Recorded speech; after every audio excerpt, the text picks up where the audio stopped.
वो तो साधु का कार्य है, एक आना और एक जाना। इधर से आया इधर गया, वही साधु है। अगर संचय करके बैठेगा ले जाएगा तो ऊपर जो है जमराज बड़ी पटा लगावेगा चूतर पे। कभी भोलेनाथ जी का अनुभव किया धुना में बैठ के, ऐसा कभी महसूस हुआ आपको? अरे क्यों नहीं होगा। हमने जब 18 साल धुनी तापी है तो कहते हैं ना, तपेश्वरी सो राजेश्वरी, राजेश्वरी सो नरकेश्वरी। तप करने से राज्य मिलता है, राज्य मिलने से नरक मिलता है। तो हमने तो वो सब खेल छोड़ दिया। हमारा तो नरक मिलने का कोई कार्य ही नहीं है, हमने तो तप ही तप किया। साधु जो गुफाओं में जाके, पहाड़ों में जाके भजन के भाव से जाते हैं कि अपने आप को छुपाने के लिए जाते हैं? भजन से जाते हैं। सब जितने भी जो नागा संत मिलेंगे वो सब भजन करने के लिए पहाड़ में घुस जाते हैं, जंगलों में घुस जाते हैं। और उनकी भगवान भोलेनाथ जो है हर तरीक़ा से सुनता है। कुंभ में आके नहीं, अपने गुरु महाराज पर सब माल लुटा जाते हैं। आपकी आँख भगवान शंकर और परशुराम जी की तरह एकदम आपकी झलक जो है का आपके मुखारबिंद पर निहारपन दिखाती है। अगले जन्म में हमने इतना भजन किया है, इतना यज्ञ किया है, तो उच्च कोटि में ब्राह्मण घर में जन्म लिया। जिद्द पड़ गए कि बोले हमें मरवे के बाद बैकुंठ ना देखना, हमें तो जिंदो दिखा बैकुंठ। तो कृष्ण की कृपाई बैकुंठ ले गो सबन ने जीते जी। माँ देखो तो कृष्ण मिल गो, सब चार हाथ पैर के है गए हम ब्रजवासी, वह कृष्ण ना पहचानवे लगे। तो हम बोले भैया कृष्ण सामने आ, हमें तो तू जाते लायो वहीं ले चल, हमें तेरो बैकुंठ ना चाहिए, हमें तो गौलोक में ही लेके चल।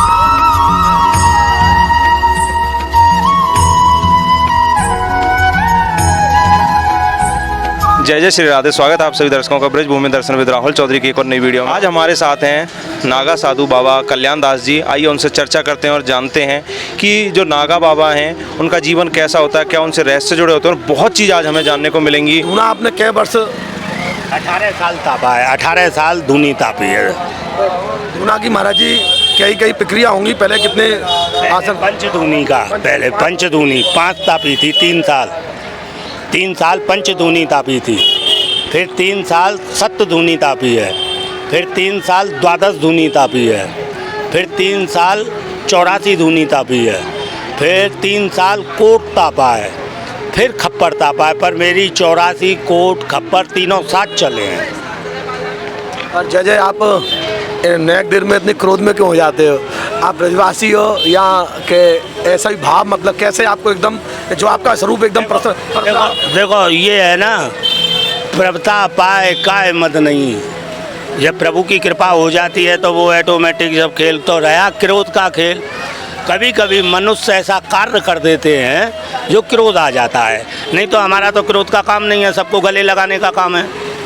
पर मनुष्य कोई ऐसा कार्य कर देते हैं, जिस समय में भजन पाठ पूजा पे बैठे हुए हैं उस समय में अगर कोई मनुष्य ऐसा कार्य कर देता है तो फिर तो हम तो नागा हैं, तो हमारा तो क्रोध आना ही स्वाभाविक है। स्वरूप और आपकी आँख भगवान शंकर और परशुराम जी की तरह एकदम आपकी झलक जो है का आपके मुखारबिंद पर निहारपन दिखाती है। अगले जन्म में हमने इतना भजन किया है, इतना यज्ञ किया है, जो है उच्च कोटि में ब्राह्मण घर में जन्म लिया है, क्या वहीं से भजन करते हुए आए हैं, तो हमको दिव्य स्वरूप दिया है ठाकुर जी ने।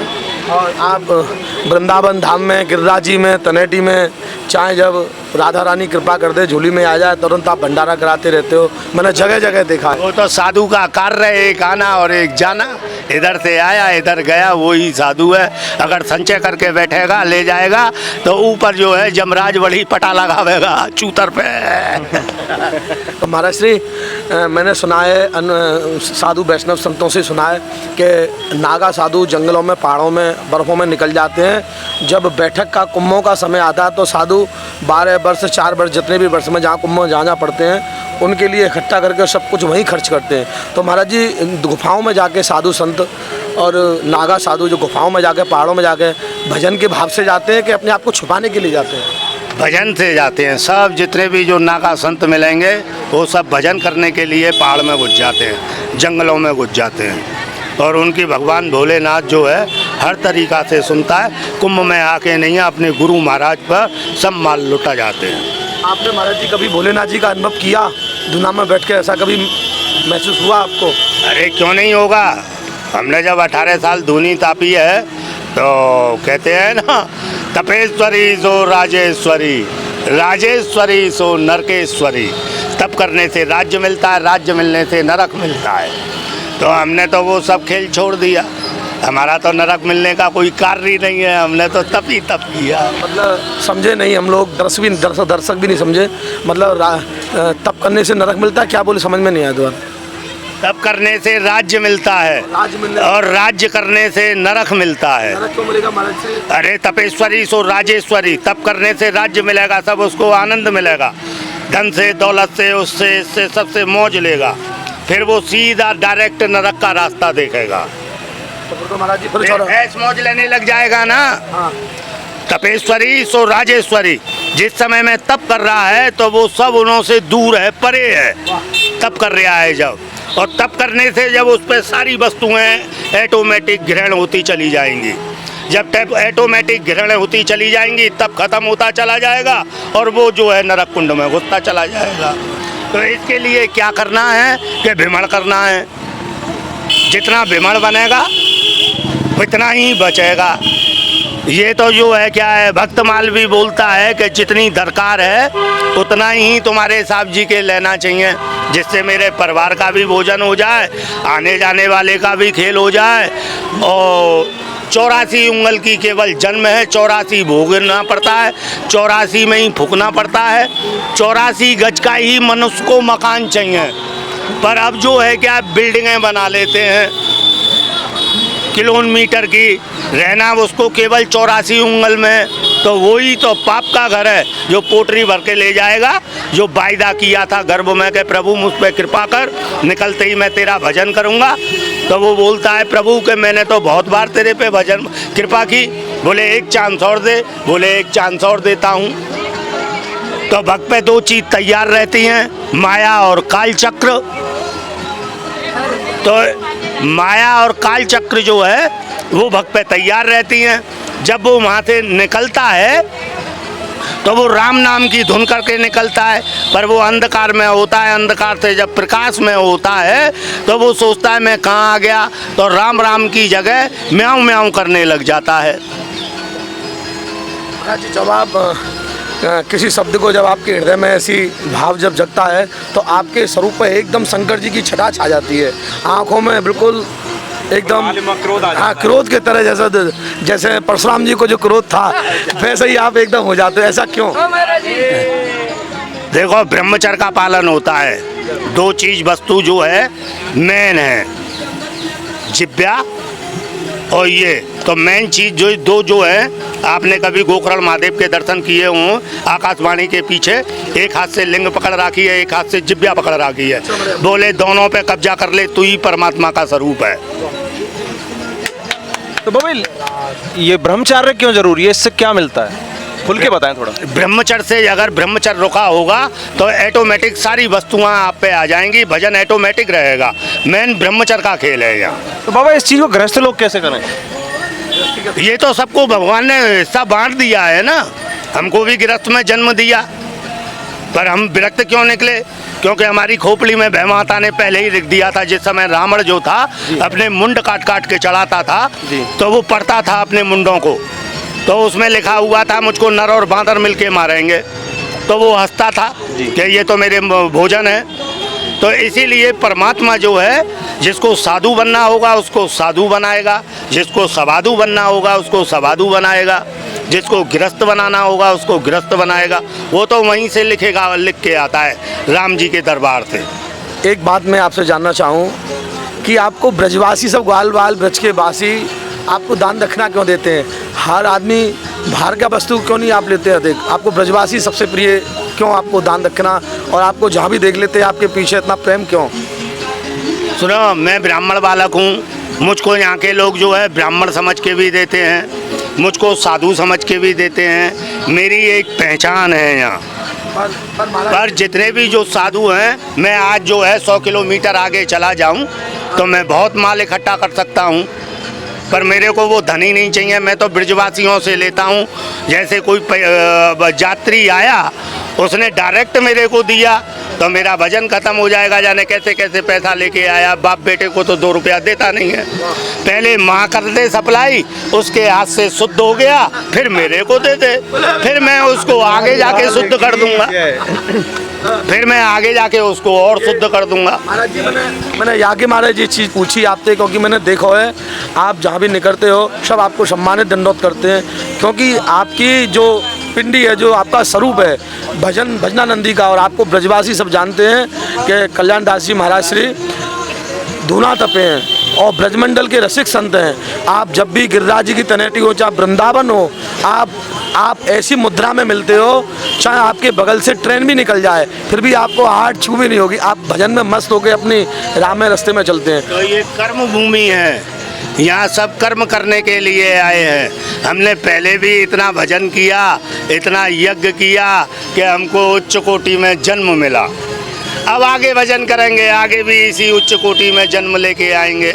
यहाँ जन्म का और मरण का खेल है। क्या भजन करो केवल मात्र, ये कर्म भूमि है। हम जिससे वायदा करके आए हैं, ये तो सब माया का खेल है, ये साथ नहीं जाएगा। क्या जैसे मनी बैंक में मनी को जमा किया जाता है, ऐसे ही राम नाम की जो है बैंक, उसको मनी को जमा करो। जिस समय में शरीर को छोड़ के जाएंगे तो वहाँ जाके कैश बुना लेंगे। महाराज श्री संतों की मुख से सुना है कि वृंदावन धाम बनने का स्थान नहीं है, भजन करके मिटने का स्थान है। संसार जिस पे प्रिया लालजू राधा रानी कृपा करें, वो वृंदावन धाम पधारते हैं अपने शरीर को भजन करके नष्ट करके यमुना रस रानी को देने में। पर महाराज श्री हर किसी को नहीं मिलता है ये जन्म और मरण। इसके लिए यहाँ देवता भी तरसते हैं जन्म और मरण के लिए कि हमारा ब्रज में जन्म हो और ब्रज में ही हमारी मृत्यु हो।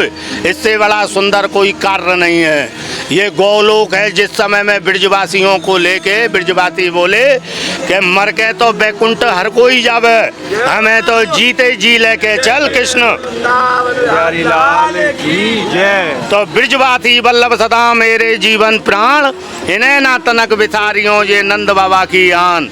मेरे माता पिता की आन लगी हुई है कि इनको एक मिनट भी नहीं छोड़ सकता हूँ। तो ब्रजवासी जिद्द पड़ गए कि बोले हमें मरवे के बाद बैकुंठ ना देखना, हमें तो जिंदो देखा बैकुंठ। तो कृष्ण की कृपाई बैकुंठ ले गो सबन ने जीते जी। माँ देखो तो कृष्ण मिल गो, सब चार हाथ पैर के है गए हम ब्रजवासी, वह कृष्ण ना पहचानवे लगे। तो हम बोले भैया कृष्ण सामने आ, हमें तो तू जहाँ से लाए हो वहीं ले चल, हमें तेरो बैकुंठ ना चाहिए, हमें तो गौलोक में ही लेके चल। तेरो बैकुंठ में तो सभी चार हाथ पैर के हैं और यहाँ खावे को भी ना मिले, हवा मिले, और हम तो मार रबड़ी रसगुल्ला खामे। तो हमें तो वहीं लेके चल रबड़ी रसगुल्ला की जगह पे। बोले भैया माँ चलो, तो यहाँ ले आयो। अब एक विश्वामित्र का चेला था अंतनु, जो भागवत जी में लेख आवे है महाराज। हाँ, बोले जैसे ब्रजवासी गुरु महाराज जिंदे गए, ऐसे मऊए जिंदे पहुँचाओ। हाँ, तो बिन्ने इतना तप किया, बिन्ने जिंदे ही पहुँचाई दिए। और जब जिंदे पहुँचाए तो भगवान के बिन्ने देखे पार्थतन ने बोले जब तक तो हम चार हाथ पैर के, ये दो हाथ पैर को कहाँ से आगो जाए के नहीं आए। एक धक्का दियो तो वो नीचे ऊपर तक कह रहा गुरु मैं आ रहा हूँ आ रहा हूँ आ रहा हूँ। गुरु कह रहे हैं रुक जा, मैं तो बीच में रोक दियो है। बाकी नाथा नदी निकली भई है लार से, भाई जो भी हाथ लगा दे महान अपराध पड़े, मरे तो सीधो नरक को जावे। मैं राहुल चौधरी जी के चैनल में यूट्यूब माध्यम से इन सब भक्तों को, सब रसिकों को सिर्फ आपका ये संदेश देना चाहते हैं कि जीवन में भजन ही जीवन, भजन साधना ही भजन। आपके माध्यम से जो भी लोग भक्त आपको देख रहे हैं, ये सिर्फ उनको जानकारी हो कि जीवन में भजन के सिवा कुछ नहीं है, भगवान को पा लेना सबसे बड़ा। कुछ नहीं है, भजन के सिवाय कुछ नहीं है। दो चीज सत्य है, मृत्यु सत्य है, नाम सत्य है, राम राम सत्य है। दो चीज सत्य है। इस मृत्यु लोक में आया है उसको मरना पड़ेगा, और एक राम का नाम सत्य है। दो चीज सत्य है और बाकी का सब असत्य है। मृत्यु सत्य और राम का नाम सत्य, इसीलिए कहते हैं राम राम सत्य है। भजन करो। महाराज जी, हमारे वृंदावन धाम की लाडली श्री यमुना महारानी, थोड़ा इनके लिए भी थोड़ा 2 शब्द बताए श्री जी की क्या। जमुना मैया है, ये भी जैसे श्री जी जो हैं क्या अलौकिक शक्ति है, उनकी पटरानी उनसे थोड़े वो हैं, दोनों की एक ही पदवी दी गई है। वैसे रुक्मणी को वहाँ भी दिया गया है, क्या ही समझे। ये तो कालिंद्री है ना। जमुना मैया का तो बहुत बड़ा खेल है कलयुग के अंदर में। जमुना मैया, गिरिराज बाबा, हनुमान बाबा, भैरव बाबा, महादेव बाबा, ये हैं। पर हम लोगों की ब्रजवासियों की मेन जो है यमुना, श्री जी और गिरिराज जी। यमुना रसरानी बहुत महत्वपूर्ण है बाबा। ऐसे रज भी है। जिस समय में गिरिराज जी को उठाया था भगवान ने, तो इंद्र ने जो है रसातल में गिरने के लिए इतना मूसलाधार पानी बरसाया कि ब्रज को डुबाने लगा। तो हमारे ठाकुर जी ने उसको चमत्कार दिखाया, अगस्त मुनि जी को बुला के वो जल पिलाया सबरा, तो ब्रज बचा। उसके बाद में तुम्हारे साहब जी के त्रायमान करता हुआ इंद्र आया है, लंबी डंडौत लगाता हुआ। कृष्ण ने फिर भी उनको गले लगाया है। तो हम ब्रजवासी बोले जाने तो रसाथल में गिरवे के ताई ये सब लीला रचाई भगवान, तू जाकू फिर भी गले लगा रहो है। बोले मैं जाकू गले ना लगा रहो, ये जो डंडौत करतो भयो आ रहो है ना, जाके जो रज लग गई है, या रज है छुड़ा रहा हूँ, कहूँ इंद्र लोग नहीं ले जाए। श्री हरदास। तो अगर आपको हमारी ये वीडियो किसी भी कारण से पसंद आई हो तो हमारी वीडियो को लाइक और हमारे चैनल को सब्सक्राइब करना बिल्कुल भी ना भूलें। इसी तरीके से हमारा अपनी सनातन संस्कृति की सेवा करते रहेंगे। मिलते हैं किसी आने वाली वीडियो में, तब तक के लिए जय जय श्री राधे।